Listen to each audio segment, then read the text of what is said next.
अस्सलाम वालेकुम। मैं हूं महबूब आलम। आप मेरा यूट्यूब और फेसबुक डिजिटल चैनल देख रहे हैं। आज की मेरी इस नशिस्त में मेरे साथ हैं चौधरी मोहम्मद इमरान अली संधू साहब। चौधरी साहब आपको वेलकम करते हैं। बहुत शुक्रिया। चौधरी साहब आज की बहुत ही ख़ास चीज़ें हैं मुल्की सियासत की जो हमने डिस्कस करनी है। सबसे पहले वज़ीर आज़म ने एक ट्वीट किया जिसमें उन्होंने कहा कि इमरान खान की तकरीरें जो हैं वो 9 मई को रियासती तनसीबात पर हमले की वजह बनी। 9 मई के वाक़यात की बुनियाद इमरान खान की 1 साल की तकरीरें हैं। और मज़ीद अपने ट्वीट में कहा कि इमरान खान ने सियासी तहरीक को हक व बातिल का मार्का करार दिया और इमरान खान ने मुसल्लह अफवाज और आर्मी चीफ को बदनाम किया। हकीकी आज़ादी के नाम पर लोगों को पुरतशद्दुद करने पर तैयार किया, जिसका मुज़ाहरा जो है वो 9 मई की सूरत में सामने आया। सर क्या कहते हैं आप? जी, बहुत शुक्रिया मलिक साहब। जैसा कि आपको मालूम है कि इस वक्त जो हम मुल्क के हालात हैं वो बिल्कुल ठीक नहीं है। मुल्क में एक किस्म की अफरा तफरी है और इसके पीछे कई महरक़ात हैं।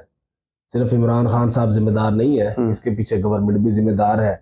आपको बेहतर मालूम है कि गवर्नमेंट एक बयानिया बनाने के लिए कोशां है, उन्हें कोई बयानिया मिल नहीं रहा और मीनवाइल उनका काम आसान इस तरह हो गया कि इमरान खान साहब को जो है वो अरेस्ट करने की कोशिश की गई, जिसकी वजह से अवाम और कुछ शिद्दत पसंद अनासर भी उनमें शामिल हो गए और सड़कों पे आ गए और उन्होंने तनसीबात को नुकसान पहुँचाया।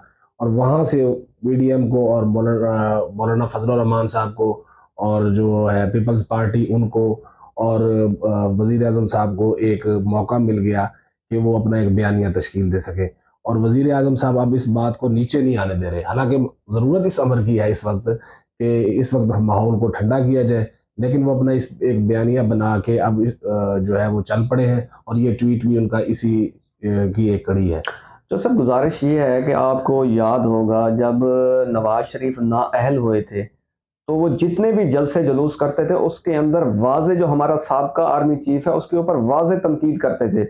और जो सर दूसरी बात ये है कि रिसेंटली आपको याद होगा तकरीबन कोई 2-1 महीने पहले मरियम नवाज ने दौरान जलसा जी जी। साबका जो आर्मी चीफ हैं, साबका जो चीफ जस्टिस हैं और कुछ दीगर जो आर्मी से रिलेटेड बहुत ही अहम पोस्ट पर रहने वाले लोगों को शदीद तनकीद का निशाना बनाया।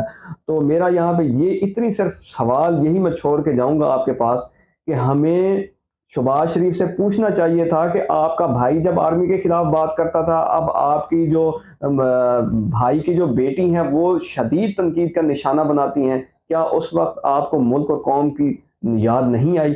और आगे चलते हैं, जो सब हमारे पास जो दूसरी खबर है वो ये है कि इमरान खान ने एक ट्वीट किया जिसमें उन्होंने कहा है कि पीटीआई रहनुमाओं और कारकुनों की गिरफ्तारियों की हम शदीद अल्फाज में मजम्मत करते हैं। शाह महमूद कुरैशी, असद उमर 1 हफ्ते से जेल में बंद हैं।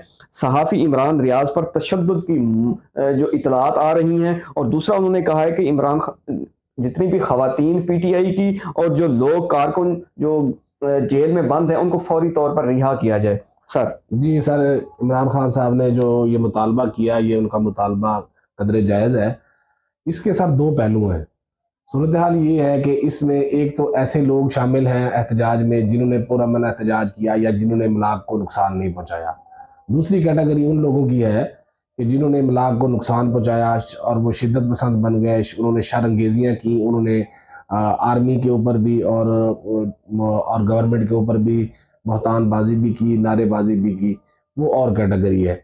अब जो मौजूदा गवर्नमेंट है, इन्होंने सबको एक ही लाठी से हाँका हुआ है। इन्होंने उसमें जो मुलव्वस हैं या नहीं मुलव्वस, सबको जो है वो इसमें शामिल किया हुआ है और उसमें जो पीटीआई की जो क़यादत है उसको जो है वो जेल में भेजा हुआ है। और हालांकि ऑनरेबल कोर्ट्स जो है उसमें उनकी ज़मानतें भी ले रही हैं, फिर भी ये उनको बाद में फिर अरेस्ट कर लेते हैं। सूरत हाल ऐसे तो मज़ीद गंभीर से गंभीर होती चली जाएगी। यहाँ पे ज़रूरत इस अमर की है कि मामलात को ठंडा किया जाए अफ़हाम व तफ़हीम के साथ। जो अनासर मुलव्वस हैं पहले उनको ट्रेस किया जाए, उनको अरेस्ट किया जाए और उनको कानून के मुताबिक सज़ा दी जाए। अच्छा, और तीसरी जो सब बड़ी खबर है कि बड़े अरसे के बाद जो जहांगीर तरीन साहब हैं वो मैदान में आ चुके हैं। उन्होंने जिन्ना हाउस का दौरा किया और उन्होंने तनकीद का निशाना बनाया पीटीआई को और उनके वर्करों को, और उनको कहा गया हुकूमत को कि आपने सख्ती के साथ इनसे निपटना है और उनको कानून के दायरे में लाते हुए उनको सज़ाएं दिलवानी है। सर जी, जैसा कि एक प्रिजम्पशन है कि जहांगीर तरीन साहब जो है वो हमारी इस्टेब्लिशमेंट के बड़ा करीब रहते हैं, तो ये प्रिजम्पशन किसी काफ़ी हद तक दुरुस्त भी है। अब जो जहांगीर तरीन साहब हैं, पिछली जो गवर्नमेंट 2018 में बनी थी पीटीआई की, उसमें गवर्नमेंट बनाने में उनका बड़ा अहम किरदार था। अगरचे कि उसमें पीटीआई का अपना भी वोट बैंक था और अपने भी उनके नुमाइंदे थे, लेकिन उन्होंने कुछ आज़ाद अरकान की हिमायत लेके दी और उन्होंने पार्टी के लिए खिदमत दी।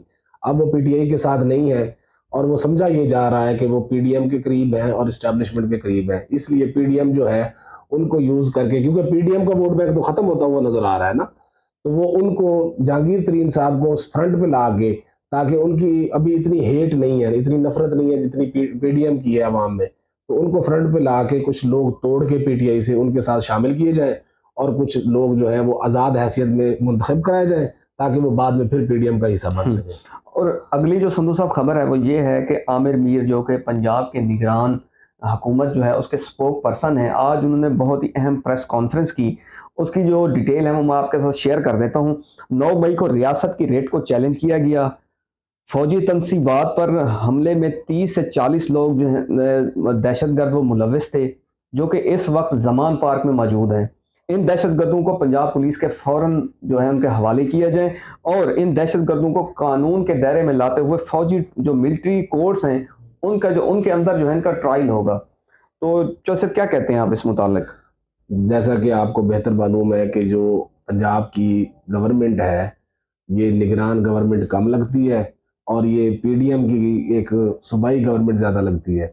जो हमारे निगरान वजीर इत्तलात पंजाब के हैं आमिर मीर साहब, इनकी जो अपनी मोहब्बतें हैं या इनकी जो एफिलिएशन है वो सबको मालूम है कि पाकिस्तान पीपल्स पार्टी के साथ है और ये उसके एक रुकन भी रहे हैं और उनकी उनके उनके हक में पोस्टें, उनके सोशल मीडिया पे उनको डिफेंड करना और उनकी जो है उनके साथ तस्वीर भी मौजूद है, ये किसी से ढकी छुपी नहीं है। आमिर मीर साहब जो है वो अब अपने, जिन्होंने उनको वजीर इत्तलात लगवाया है, मेरा कहने का मतलब है कि पाकिस्तान पीपल्स पार्टी के जो क़यादत है उनकी बार उनको राज़ी करने के लिए और पीडीएम को राज़ी करने के लिए वो उनके एजेंडे को लेके चल रहे हैं। हालांकि इनका काम सिर्फ निगरानी करना है वजह सुबह की, लेकिन ये ऐसे अब खुद को बिहेव कर रहे हैं कि जैसे ये वजीर इत्तलात मुंतखब हो के आए हैं और ये 30 या 40 दहशत गर्दों की जमान पार्क में मौजूदगी का एक बहाना बनाना चाहते हैं और उस आड़ में, उस बहाने में ये पहले की तरह कोई ग्रैंड ऑपरेशन करने के चक्कर में है। अगर ये ऐसा करेंगे तो इसके भी नताइज प्राइमा फसाई लग रहा है कि बहुत बुरे होंगे और मुल्क इसका वैसे भी मुतहम्मल नहीं हो तो सकता। यहाँ गुजारिश ये है कि क्या एक आम आवाम अगर वो एहतजाज करते हैं, खुदा ना खास्ता अगर वो एहतजाज इस तरह का जलाओ गिराओ वाली साइड पे चला जाता है, तो क्या एक आम इंसान को दहशतगर्द करार देना पाकिस्तान के लिए बेहतर है? सर मैं आपको इसमें ना क्रिमिनल लॉ की दो थ्योरीज पेश करता हूँ इसमें। एक है डेटरेंट थ्योरी ऑफ पनिशमेंट, एक थ्योरी होती है रिफॉर्मेटिव थ्योरी। ये दो थ्योरीज अलग-अलग है कि एक क्राइम जब होता है तो इनको दो कैटेगरीज के हिसाब से देखा जाना चाहिए। देखा जाना चाहिए कि कुछ लोग जो नादानी में, नासमझी में या किसी के बहकावे में आके कोई जुर्म कर बैठते हैं, उन पे डेटरेंट थ्योरी ऑफ पनिशमेंट नहीं अप्लाई होनी चाहिए, उन पे होनी चाहिए reformative of theory of punishment. Reformative theory of punishment ये होती है कि वो इस्लाह करने की कोशिश की जाती है, उनको अगरचा कि उनके जुर्म के मुताबिक सजा दी जाती है, लेकिन मैक्सिमम लिमिट को नहीं देखा जाता, मिनिमम लिमिट में। जो होते हैं हार्डेंड क्रिमिनल, जो आदि मुजरम होते हैं, दूसरी कैटेगरी के लोग जो जिन्होंने जो घिनौने जराइम में मुलव्वस होते हैं, उनके लिए होती है डेटरेंट थ्योरी ऑफ पनिशमेंट कि उनको खौफ करने के लिए उनको मैक्सिमम सजा दी जाती है। यहाँ पे देखना ये चाहिए कि जो लोग इसमें मिस यूज हो गए हैं उनको तो इसके दहशतगर्दी के हिसाब से नहीं डील करना चाहिए, उनको रिफॉर्मेटिव के हिसाब से करना चाहिए ताकि मुल्क में जो है मजीद हंगामा आराइयाँ ना हो, मजीद हालात ख़राब ना हो, उनको समझाना चाहिए और इनको जो है कानून के मुताबिक डील करना चाहिए। इस गर्मी की सियासत के माहौल में आरिफ अलवी साहब ने एक बहुत ही अहम जो अपना पैगाम जारी किया। उन्होंने कहा कि तमाम सियासी जमातों को सोचने का मशवरा देता हूँ, सबको कहता हूँ कि मौजूदा सूरत हाल का हल तलाश करें। गुजारिश है कि गहरे और ठंडे सांस लें। पाकिस्तान में गद्दार और सियासत मुखालिफ करार देने की जो तारीख है वो बहुत लंबी है। सर गुजारिश ये है कि जो सदर पाकिस्तान है वो हमारे कमांडिंग पोजीशन में है, वो सरबराह है, आइनी सरबराह है मुल्क के, लेकिन बदकिस्मती ये है कि जो मौजूदा गवर्नमेंट है वो उनको सदर पाकिस्तान तस्लीम करने के लिए तैयार ही नहीं है। वो उनको ऐसे डील करती है कि जैसे ये एक पीटीआई के सिर्फ वर्कर है। बेशक वो पीटीआई के रुकन रहे हैं, उनकी उनके साथ होंगी एफिलिएशन, लेकिन इस वक्त वो हमारे सदर पाकिस्तान आईनी ओहदे के सरबराह, आईनी तौर पे सरबराह है, supreme commander of arm forces भी हैं। और उनका जो है वो एक राइट बनता है, उनका ड्यूटी भी बनती है कि वो मुल्क में जारी जितने हंगामे हैं उनके ऊपर वो अपना रोल जो है वो प्ले करें, और वो अपना रोल प्ले करने की कोशिश कर रहे हैं। लेकिन बदकिस्मती ये है कि जो दूसरी साइड से जो गवर्नमेंट है वो उनको तस्लीम करने के लिए तैयार नहीं है। ये एक लम्हा फिक्री है। अच्छा, आगे चलते हैं जोसेफ। इसमें बरतानिया से 190 मिलियन पाउंड्स की मुंतकली का एक केस है जो कि नैब ने स्टार्ट किया रिसेंटली। इमरान खान को अपने नोटिस की तकमील के लिए टीम आज 2 दफ़ा जमान पार्क आई थी, लेकिन क्योंकि इमरान खान की जो लीगल टीम थी वो नहीं थी, इस वजह से उस नोटिस की तकमील नहीं हो सकी। तो जोसेफ, अगर हम हर सियासी जमात हर 5 साल के बाद अपनी जो साबका जो उनकी सियासी जमातें हैं उनके खिलाफ अगर इसी तरीके से केसेस बनाएंगी तो पाकिस्तान के बारे में कौन सोचेगा? सर, सूरत हाल ये है कि नैब कहने को तो एक इंडिपेंडेंट अदारा है, लेकिन बदकिस्मती से पिछली गवर्नमेंट में, उससे पिछली गवर्नमेंट में, या जितनी भी गवर्नमेंट आई है जब से नैब बना है, या मौजूदा गवर्नमेंट में, ये गैर सियासी नहीं रहा, इसमें इन्फ्लुएंस रही है। आपके सामने जो इससे पहले चेयरमैन नैब साहब थे, उन्होंने जो है वो अंडर प्रेशर आके इस्तीफा दे दिया अपना। रीजन यही थी कि उनको मिस यूज करने की कोशिश की जा रही थी उनके केसेस बनाने के लिए, और उन्होंने जवाब दे दिया। अब नए जो चेयरमैन नैब साहब आए हैं, उन्होंने आते सार ये जो है वो कार्रवाइयां करनी शुरू कर दी हैं। नैब का नोटिस जाने का मतलब ये नहीं होता कि उसके खिलाफ कोई केस एस्टैब्लिश हो गया। वो तो एक इतला होती है कि आपके खिलाफ एक इल्जाम है, आप आए आके इसको डिफेंड करें। तो वो उनकी कानूनी टीम जो है वो उसको देख लेगी कि उसमें उनका जो, और नैब का जो नोटिस होता है ना, उसके साथ एक सवालनामा भी होता है। कानूनी टीम देखेगी कि इसका क्या जवाब देना है और कैसे देना है और कब देना है। अदरवाइज अगर वो इसका जवाब नहीं देंगे तो फिर प्रोसेस वारंट्स का है, और वो जनाब को बेहतर पता है कि वो किस तरह फिर तामील होती है। आगे चलते हैं जोसेफ। मरियम नवाज की एक बार फिर चीफ जस्टिस पर हर्जा सराई। उन्होंने एक बयान में कहा कि आप सब लोगों की जमानतों पर इसी तरह की बरसात करते हैं कि आप तमाम लोगों की, जिस तरह आप पीटीआई के लोगों की जमानतें ले रहे हैं, क्या आप बाकी लोगों को भी जमानतें इसी तरह लेते हैं? और मजीद कहा कि फैमिली के लोगों को बुलाएं, गप्पे लगाएं, सो जाएं। चीफ जस्टिस के खिलाफ रेफरेंस दायर करने का मशवरा दे दिया वफाकी हुकूमत को। क्या कहते हैं? देखिए जी, वो तो उनकी दिली ख्वाहिश है कि चीफ जस्टिस साहब किसी तरीके से अपना टाइम पूरा किए बगैर चले जाएं, जो कि वो उनकी ख्वाहिश तो हो सकती है, लेकिन इस पे अमल तकरीबन नामुमकिन है।